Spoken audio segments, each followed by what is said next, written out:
ആദരണീയനായ ഈ ചടങ്ങിന്റെ അധ്യക്ഷൻ വെങ്ങാട് പഞ്ചായത്ത്, നമുക്കറിയാം എല്ലാ മരണങ്ങളും നമ്മെ വേദനിപ്പിക്കും. പക്ഷേ ഈ മരണം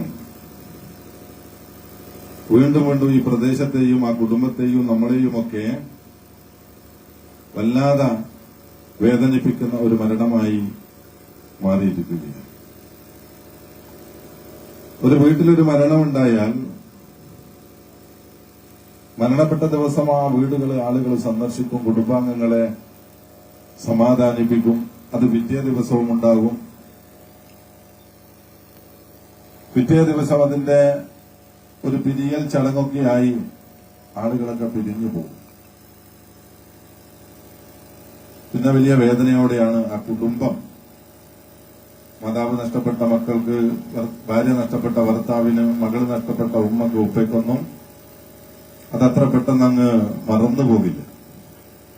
അവർ മറക്കാൻ ശ്രമിക്കുമ്പോഴും അതിനെ ഓർമ്മപ്പെടുത്തിക്കൊണ്ടേയിരിക്കുന്ന രീതിയിൽ ഒരു മരണത്തെ ഈ പ്രദേശത്തെ CPM-കാർ അവരുടെ രാഷ്ട്രീയ ലാഭത്തിന് വേണ്ടി പ്രചണ്ഡമായ പ്രചരണങ്ങൾ നടത്തിക്കൊണ്ട് ആ കുടുംബത്തെയും ഈ പ്രദേശത്തെയും വീണ്ടും വീണ്ടും കരയിപ്പിച്ചുകൊണ്ടിരിക്കുന്ന ഒരു കാഴ്ചയാണ് നമ്മൾ കണ്ടുകൊണ്ടിരിക്കുന്നത്.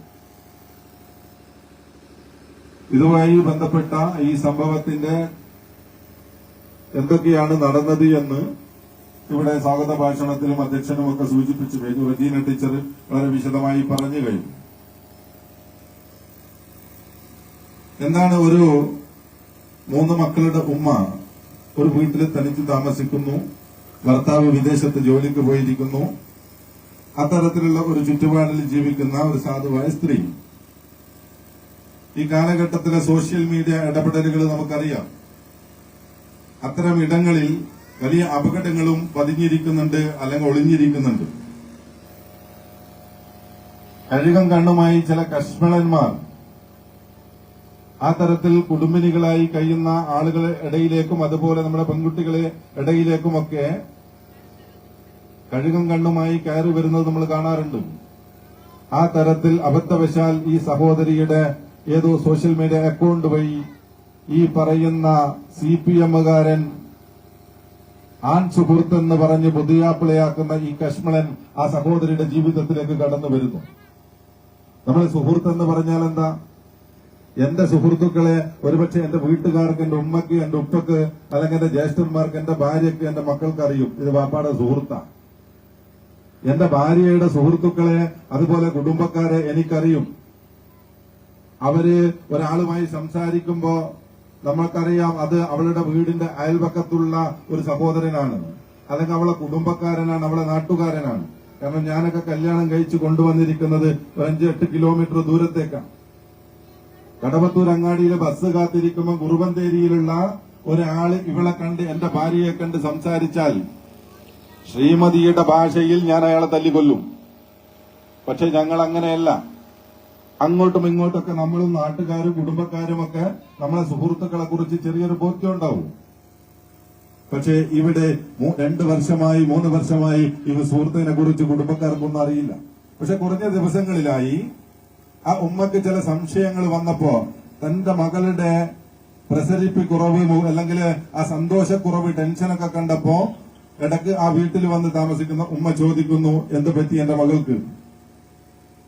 നമുക്കറിയാം ഇത്തരം അപകടത്തിൽ പോയി കെണിയിൽപ്പെട്ടാൽ ഒരുപക്ഷെ വിശദീകരിക്കില്ല. വീണ്ടും വീണ്ടും ചോദിച്ചപ്പോൾ ഈ സംഭവങ്ങളൊക്കെ ഉമ്മയോട് വിശദീകരിക്കുന്നു. സ്വാഭാവികമായി എനിക്ക് 3 മക്കളുണ്ട്.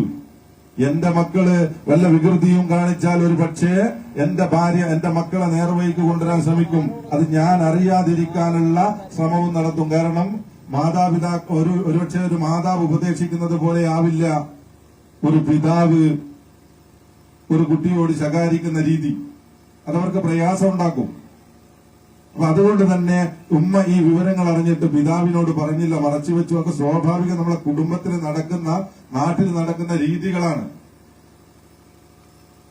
അങ്ങനെ ഈ കുട്ടിയോട്, ഈ സഹോദരിയോട് ഈ ഒരു സൗഹൃദത്തിൽ നിന്ന്, സൗഹൃദം എന്ന് പറഞ്ഞാൽ CPM-കാരൻ പറയുന്ന സൗഹൃദമല്ല, ഒരു പെണ്ണിനെ നശിപ്പിക്കാനുള്ള ബോധപൂർവമായ ശ്രമവുമായി വന്ന ആ കശ്മലന്റെ കെണിയിൽ നിന്ന് പുറത്തേക്ക് വരാനും ആവശ്യപ്പെടുമ്പോ ആ സഹോദരി പറയാത്ര ഉമ്മയോട്, ഞാൻ വലിയ കെണിയിലാണ് പോയി പെട്ടിരിക്കുന്നത് എന്ന് പറഞ്ഞാൽ എന്റെ നഗ്ന ചിത്രങ്ങൾ പോലും, ഫോട്ടോസ് പോലും, വീഡിയോസ് പോലും അവൻ കൈക്കലാക്കിയിരിക്കുന്നു. അവൻ എന്നെ ചതിച്ചിരിക്കുന്നു. എന്റെ 20-40ഓളം വരുന്ന സ്വർണം അവൻ കൈക്കലാക്കിയിരിക്കുന്നു. ലക്ഷക്കണക്കിന് രൂപ ഈ കശ്മലൻ തട്ടിയെടുത്തിരിക്കുന്നു. സ്നേഹം നടിച്ച്, സൗഹാർദ്ദം നടിച്ച് അതൊന്ന് തിരിച്ചു വാങ്ങി അവന്റെ ഫോണിലുള്ള ഈ തരത്തിലുള്ള ഫോട്ടോകള്, വീഡിയോകള് അതൊന്ന് ഡെലീറ്റ് ചെയ്യിപ്പിക്കുന്നത് വരെ ഇങ്ങനെ അഭിനയിച്ചേ പറ്റൂ. അതിന്റെ അവസാനമായിരിക്കാം ഒരുപക്ഷെ ഈ പ്രദേശത്ത് ആ കശ്മളം വരുന്നതും ആ സഹോദരി കാറിലിരുന്ന് അവനോട് സംസാരിച്ച് ഒരുപക്ഷെ കേണ് കാല് പിടിച്ച് പറഞ്ഞത് എന്നെ നശിപ്പിക്കരുത്, എന്നെ നാറ്റിക്കരുതെന്നായിരിക്കാം. ആ സന്ദർഭത്തിലാണ് ആ സഹോദരിയുടെ ഉമ്മയുടെ അനുജത്തിയുടെ മകൻ എന്ന് പറഞ്ഞാൽ ആങ്ങള ആ പ്രദേശത്തുകൂടെ അയാളും അതുപോലെ അയാളെ സുഹൃത്തും വരുന്നത്. ഞാൻ പറയാൻ CPM-കാരനോട് വളരെ കൃത്യമായി, എന്റെ ഉമ്മയുടെ അനുജത്തിയുടെ, ഞങ്ങളിൽ ആരെയെങ്കിലും ഉമ്മയുടെ അനുജത്തിയുടെ ജ്യേഷ്ഠത്തിയുടെ മകളോ ഞങ്ങളെ മകളോ ഞങ്ങളെ പെങ്ങളോ അത്തരം സന്ദർഭത്തിൽ അത്തരം വലയിൽ കുടുക്കി നശിപ്പിക്കാൻ ഒരു കശ്മളം വന്നാൽ ഒന്ന് പറയുന്നു, നിങ്ങൾക്ക് നിർത്താതെ പത്രസമ്മേളനം മാസങ്ങളും വർഷങ്ങളും വിളിക്കേണ്ടി വരും. സ്വന്തം പെങ്ങളാണ്, നിനക്കതിന്റെ വിലയറിയില്ല, നിനക്കതിന്റെ വിലയറിയില്ല. എന്താണ് സ്നേഹമെന്ന്? പട്ടികൾ ഇണചേരുന്നത് ക്യാമ്പസുകൾക്ക് മുന്നിൽ കൊണ്ടുപോയി പ്രദർശിപ്പിക്കുന്ന SFI-കാരനും DYFI-കാരനും കുടുംബജീവിതത്തിന്റെ മാന്യതയെക്കുറിച്ച്, അതിന്റെ ധാർമ്മികതയെക്കുറിച്ച് നിങ്ങൾക്കറിയില്ല, അല്ലെങ്കിൽ നിങ്ങൾ അതിനെ നിഷേധിക്കുന്നു. അവിടെ ആ സഹോദരന്മാര് സ്വന്തം ആങ്ങളെ വിളിച്ചു, ആ സഹോദരിയെ വീട്ടിലേക്ക് പറഞ്ഞു വിട്ടു. ഇവനോട് കാര്യങ്ങൾ തിരക്കി, നീ ആരാണ്, നീ എവിടുന്നാണ്, നീ എന്തിനാ വന്നത്, എന്ത് സൗഹൃദമാണ്? അത് ചോദിച്ചപ്പോ കാര്യങ്ങൾ ബോധ്യപ്പെട്ടു. അവന്റെ ഫോണ് വാങ്ങി പരിശോധിക്കുമ്പോ ചില ഫോട്ടോകളും ഇവരുമായിട്ടുള്ള ചാറ്റിങ്ങും കണ്ടു. പിന്നെ എന്താ അവിടെ ചെയ്യേണ്ടത്? അവിടെ ചെയ്യേണ്ടത് അവനക്ക് പൂമാല ഇട്ട് കൊടുത്ത് പറഞ്ഞയക്കലാണോ? അല്ല. അവന്റെ അവനോട് ചോദിച്ചപ്പോൾ മനസ്സിലാക്കുന്നു അവൻ കല്യാണം കഴിച്ചിട്ടുണ്ട്, അവന്റെ ഭാര്യ ഗർഭിണിയാണ്. അപ്പോൾ അവന്റെ കുടുംബക്കാരെ, ഉത്തരവാദിത്തപ്പെട്ട ആളുകളെ വിളിച്ച് ഈ ഒരു കെണി അവസാനിപ്പിച്ച് ഈ സഹോദരിക്ക് ഭദ്രമായ ഒരു കുടുംബജീവിതം ഒരുക്കണം. നമ്മൾ സമൂഹത്തില് അങ്ങനെ ഉണ്ടല്ലോ, നാറിപ്പോകുക എന്നൊക്കെ പറയൂലേ, ആ തരത്തിലേക്ക് പോകാതെ, മറ്റൊരാൾ അറിയാതെ, അല്ലെങ്കിൽ ഭർത്താവ് അറിയാതെ, ഭർത്താവിന്റെ വീട്ടുകാർ അറിയാതെ ഇവളെ പറഞ്ഞ് മനസ്സിലാക്കുക, അതിൽ നിന്ന് പിന്തിരിപ്പിക്കുക, നീ നിന്റെ മക്കളോടൊപ്പം സന്തോഷമായി ജീവിക്കാൻ പറയുക. അത് ഇവനെയും അതുപോലെ ഉപദേശിക്കണം. ഇവന്റെ ആളുകൾ വരണം. അവന്റെ ജ്യേഷ്ഠൻ വന്നു, അവന്റെ സുഹൃത്ത് വന്നു, അവന്റെ നാട്ടിലെ കോൺഗ്രസിന്റെ നേതാവായിട്ടുള്ള അവിടുത്തെ പഞ്ചായത്ത് മെമ്പർ വന്നു, അവിടുത്തെ മുസ്ലിം ലീഗിന്റെ സെക്രട്ടറി വന്നു, ഇവിടുത്തെ പള്ളി കമ്മിറ്റിയുടെ സെക്രട്ടറി വന്നു. അപ്പൊ അവർക്ക് ഇരിക്കാനൊരു ഇടം വേണം. ആ ഇരിക്കാനുള്ള ഇടം എവിടെയാ? ഇവിടെ ഇങ്ങനെ ഒരു സൗകര്യമുണ്ട്, വേണമെങ്കിൽ ഇരിക്കാം. ശരി, അവിടെ ഇരിക്കാമെന്ന് പറയുന്നു. 10-12 പേര് ആളുകൾ ഇരിക്കുന്നു. ആ ഇരിക്കുന്നിടത്ത് വെച്ച് കൃത്യമായി കാര്യങ്ങൾ ചർച്ച ചെയ്തു. അവനോട് ഓരോരോ കാര്യങ്ങളും ചോദിച്ചു. നിർഭാഗ്യവശാൽ ഞാൻ മനസ്സിലാക്കുന്നത് ഈ മധ്യസ്ഥന്മാർ ഇവൻ കൈക്കലാക്കിയ സ്വർണത്തിന്റെ പണ്ടത്തിന്റെ ഒന്നും ഒരുപക്ഷെ കണക്കറിഞ്ഞിട്ടുണ്ടാവില്ല. അവന്റെ കാറിന്റെ ചാവി തിരിച്ചു കൊടുത്തു. നിങ്ങൾ ആ വീഡിയോസ് കണ്ടു, വിഷല് കണ്ടു. കൃത്യമായി ഉപ്പാന്റെ അനുജൻ പറയുന്നു, നിന്റെ കാറിന്റെ ചാവി നിന്റെ ജ്യേഷ്ഠനെ ഏൽപ്പിക്കുക, നിന്റെ കാറിന്റെ ചാവി ജ്യേഷ്ഠനെ ഏൽപ്പിക്കുന്നു. നിനക്ക് വേറെ ബുദ്ധിമുട്ട് എന്തെങ്കിലും ഉണ്ടായിട്ടുണ്ടെങ്കിൽ ഈ മധ്യസ്ഥ വേദിയിൽ വെച്ച് പറയാം. അവൻ പറയുന്നു, എനിക്കൊരു പ്രയാസം ഉണ്ടായിട്ടില്ല, എന്നെ ഉപദ്രവിച്ചിട്ടില്ല എന്നൊക്കെ പറഞ്ഞ് അവരവിടുന്ന് പിരിഞ്ഞു പോകുന്നു. ആ പിരിഞ്ഞു പോയതിനു ശേഷം ദൗർഭാഗ്യവശാൽ ഈ തരം ഒരു വലിയ അത്യാഹിതം സംഭവിക്കുന്നു. ആ സഹോദരി മരണപ്പെടുന്നു.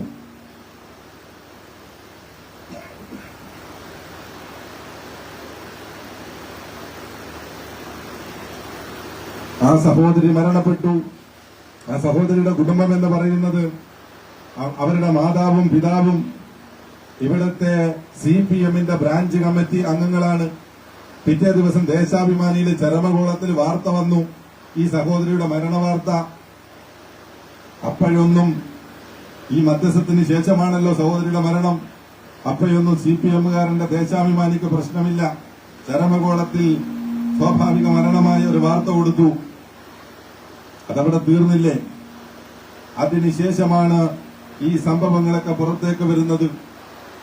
അത് വന്നപ്പോ സ്വാഭാവികമായി ആങ്ങളമാർ ഇടപെട്ട ഒരു വിഷയം, ആ വിഷയത്തിന് ഒരു മധ്യസ്ഥ വേദി ഉണ്ടായത് SDPIയുടെ ഓഫീസായി എന്നതും ഈ സഹോദരിയുടെ കുടുംബക്കാരായ ആളുകള് SDPI പ്രവർത്തകരായി പോയി എന്ന ഒരൊറ്റ കാരണം കൊണ്ടും CPM-ന് ഇത് സദാചാര ഗുണ്ടായിസമായി മാറി. ഇത് താലിബാനിസമായി മാറി. എന്താണ് താലിബാനിസം എന്ന് കഴിഞ്ഞ ദിവസം നമ്മൾ അവരോട് ചോദിച്ചു. എന്താണ് താലിബാനിസം എന്ന് നമ്മൾ ചോദിച്ചു. ആ താലിബാനിസത്തിന് മറുപടി തന്നില്ല. ഒരു സഹോദരിയുടെ മരണത്തെ ഉപയോഗപ്പെടുത്തിക്കൊണ്ട് ഈ പ്രദേശത്ത് SDPIയുടെ പ്രവർത്തകരെ പോലീസിന്റെ കള്ളക്കേസിൽ കൊടുക്കുക. ഉദ്ദേശം ഒന്ന് മാത്രമാണ്. ഞാൻ പറഞ്ഞതുപോലെ ദേശാഭിമാനിയില് ആ സഹോദരിയുടെ ചരമകോളത്തിൽ വന്ന മരണവാർത്തയാണ്. പിന്നെ അവരുടെ പ്രശ്നം ഈ മധ്യസ്ഥം വഹിച്ചതല്ല, SDPIയുടെ ഓഫീസിൽ മധ്യസ്ഥം വെച്ചു. SDPIയുടെ പ്രവർത്തകർ എന്ന് പറഞ്ഞാൽ ബാപ്പയും ഉമ്മയും ബ്രാഞ്ച് കമ്മിറ്റി അംഗങ്ങളാണ്. അതുകൊണ്ട് നിങ്ങൾ എല്ലാ കുടുംബക്കാരും ഞങ്ങളെ പാർട്ടിയിൽ പ്രവർത്തിച്ചോളണം. വേറൊരു പാർട്ടിയിൽ ഈ പ്രദേശത്തുകാർ പ്രവർത്തിക്കരുത്. ഈ പ്രദേശത്ത് SDPIയുടെ വളർച്ച അനുദിനം വർദ്ധിച്ചുകൊണ്ടിരിക്കുന്നു. ഇവിടെ റജീന ടീച്ചർ സൂചിപ്പിച്ചതുപോലെ ഈ ധർമ്മടം മണ്ഡലത്തിന്റെ അപ്പുറത്തു അവിടെ ഒരു പഞ്ചായത്തിൽ 4 SDPI മെമ്പർമാർ ഉണ്ടാകുന്നു. ഇവിടെ ഒരുപാട് സഹോദരിമാർ അനുദിനം SDPIയുടെ മെമ്പർഷിപ്പ് എടുക്കുന്നു. പാർട്ടി വിളിക്കുന്ന പരിപാടിയിലേക്ക് ഞങ്ങളെ സഹോദരിമാർ ആർജവത്തോടെ കടന്നു വരുന്നു. ഇതൊന്നും പാടില്ല. അപ്പൊ SDPIയെ ശരിയാക്കാൻ കിട്ടിയ ഏറ്റവും വലിയൊരു അവസരം. ഇവിടെ മകള് മരിച്ച ഉമ്മയുടെ വേദനയല്ല, പെങ്ങൾ നഷ്ടപ്പെട്ട ആങ്ങളയുടെ വേദനയല്ല, ഭാര്യ നഷ്ടപ്പെട്ട ഭർത്താവിന്റെയോ ഉമ്മ നഷ്ടപ്പെട്ട മക്കളുടെയോ വേദനയല്ല CPM-കാരനെ സംബന്ധിച്ചിടത്തോളം പ്രധാനപ്പെട്ടത്. SDPIയെ അടിക്കാൻ ഒരു വടി കിട്ടിയിരിക്കുന്നു. SDPIയെ അടിക്കാൻ ഒരു വടി കിട്ടിയിരിക്കുന്നു. പിന്നെ അതിനങ്ങോട്ട് ചാർത്തുകയാണ് തീവ്രവാദം, ഭീകരവാദം, താലിബാനിസം. എന്താ CPM-കാരാ, നിന്റെ വീട്ടിലാണ് ഇങ്ങനെ ഉണ്ടായത് എങ്കിൽ നീ എങ്ങനെ അതിനെ കൈകാര്യം ചെയ്യാം? ഇവിടുത്തെ ലോക്കൽ സെക്രട്ടറി, ഏരിയ സെക്രട്ടറി എങ്ങാണ്ടും പറയുന്നു ഈ പ്രദേശത്തെ SDPIയുടെ ഓഫീസിന്റെ മുന്നിൽ കൂടെ സ്ത്രീകൾക്ക് നടന്നു പോകാൻ പറ്റില്ല. ആ സെക്രട്ടറിയോട് ചോദിക്കട്ടെ, നിങ്ങളുടെ മകൾക്ക് അങ്ങനെ ഒരാളൊരു ചതിയിൽപ്പെടുത്തി ഇങ്ങനെ കൊണ്ടുപോയാൽ നിങ്ങളെ സമീപനം എന്തായിരിക്കും? ഞാൻ പറയുന്നു, സൗഹൃദം എന്ന് പറയുന്നത് അല്ലെങ്കിൽ പ്രണയം എന്ന് പറയുന്നത് നമുക്കറിയാം. ഇവിടെ ഒരു പെൺകുട്ടി, ഒരു അവിവാഹിതയായ ഒരു പെണ്ണ് ഒരു അവിവാഹിതനായ ഒരാളെ കണ്ടെത്തുന്നു. അദ്ദേഹവുമായി ഒരുപക്ഷെ സൗഹൃദത്തിലാവുന്നു, അത് പ്രണയമാവുന്നു. ആ കല്യാണം നടത്തി കൊടുക്കുന്നുണ്ട്, കുഴപ്പമില്ല. അത് CPM-കാരന് മതത്തിന്റെ വേലിക്കെട്ടുകൾ പൊട്ടിച്ചു വരുമ്പോ ക്ഷേത്രാങ്കണത്തിൽ കൊണ്ടുപോകണം. മുസ്ലിം പെൺകുട്ടിയാകുമ്പോ അത് തിരിച്ചിപ്പുറത്ത് നിന്റെ വർഗീയത പറഞ്ഞു തുടങ്ങാൻ വേണ്ടി പറയുക. ക്ഷേത്രവും കല്യാണവും ഒക്കെ ഞങ്ങൾക്ക് അറിവുള്ള കാര്യമാണ്, പക്ഷെ നിന്റെ വർഗീയത തുടങ്ങുന്നത് അവിടുന്ന. ഒരു മുസ്ലിം പെൺകുട്ടിയെ ഒരു സഖാവ് ചാടിച്ചു കൊണ്ടുപോയി കല്യാണം കഴിച്ചാൽ അത് ക്ഷേത്രാങ്കണത്തിലാ, തിരിച്ചിപ്പുറത്താവുമ്പോ പാർട്ടി ഓഫീസിൽ നിന്നൊരു ചോന്ന മാലയാ. അതെന്താ സഖാവെ അങ്ങനെ വരുന്നത്? ആ തരത്തിൽ പ്രണയമുണ്ടെങ്കിൽ കല്യാണമാവാം, അതിൽ തർക്കമില്ല. പക്ഷേ ഈ സെക്രട്ടറിക്ക് ഒരു മകളുണ്ടെങ്കിൽ, ആ മകൾക്കൊരു ഭർത്താവുണ്ടെങ്കിൽ, ആ മകൾക്ക് 3 കുട്ടികളുണ്ടെങ്കിൽ വേറൊരു കശ്മലം വന്ന് നിന്റെ മകളെ എങ്ങാനും ഇതുപോലെ കൊത്തിക്കൊണ്ടുപോകാൻ നോക്കിയാൽ നീ എങ്ങനെയാ ഇടപെടുക? അതിന്റെ സമാധാനം മാത്രമാണ് ഞങ്ങൾ ചോദിക്കുന്നത്. ഒരു രാഷ്ട്രീയ പ്രസ്ഥാനത്തെ അധിക്ഷേപിക്കാൻ, ഒരു രാഷ്ട്രീയ പ്രസ്ഥാനത്തെ ഇല്ലാതാക്കാൻ, 3 മക്കളുടെ ഉമ്മയുടെ മരണത്തെ വെച്ചല്ല രാഷ്ട്രീയം പറയേണ്ടത്. നിനക്ക് ആർജവമുണ്ടോ? ഞങ്ങൾ ചോദിക്കുന്നു. റജീന ടീച്ചർ ചോദിച്ചതുപോലെ ആശയപരമായി, ആദർശപരമായി സോഷ്യൽ ഡെമോക്രാറ്റിക് പാർട്ടി ഓഫ് ഇന്ത്യയെ നേരിടാൻ ചങ്കൂറ്റമുള്ള CPM-കാരനുണ്ട് ഇവിടെ. നിങ്ങളെന്താ മനസ്സിലാക്കിയ ഇത് വെറുതെ ഉണ്ടാക്കിയ കാര്യങ്ങൾ ഇവിടെ പറഞ്ഞല്ലോ. ഞാൻ പറയുന്നു വളരെ കൃത്യമായി എന്താണ് SDPI എന്നുകൂടെ ഇവിടെ വിശദീകരിക്കാം. ഇവിടെ ഞങ്ങൾ പറയുന്നു, ഇന്ത്യ മഹാരാജ്യത്ത് ഞങ്ങളൊരു രാഷ്ട്രീയ പ്രസ്ഥാനത്തിന് രൂപം കൊടുക്കുമ്പോ ഇവിടെ രാഷ്ട്രീയ പ്രസ്ഥാനങ്ങളുടെ എണ്ണക്കുറവ് കൊണ്ടല്ല, അല്ലെങ്കിൽ മറ്റേതെങ്കിലും ഒരു രാഷ്ട്രീയ പ്രസ്ഥാനം പിളർന്നിട്ടുമല്ല social democratic party of India ഈ രാജ്യത്ത് പിറവിയെടുത്തത്. രാഷ്ട്രീയ പാർട്ടിയുടെ എണ്ണക്കുറവ് കൊണ്ടാ.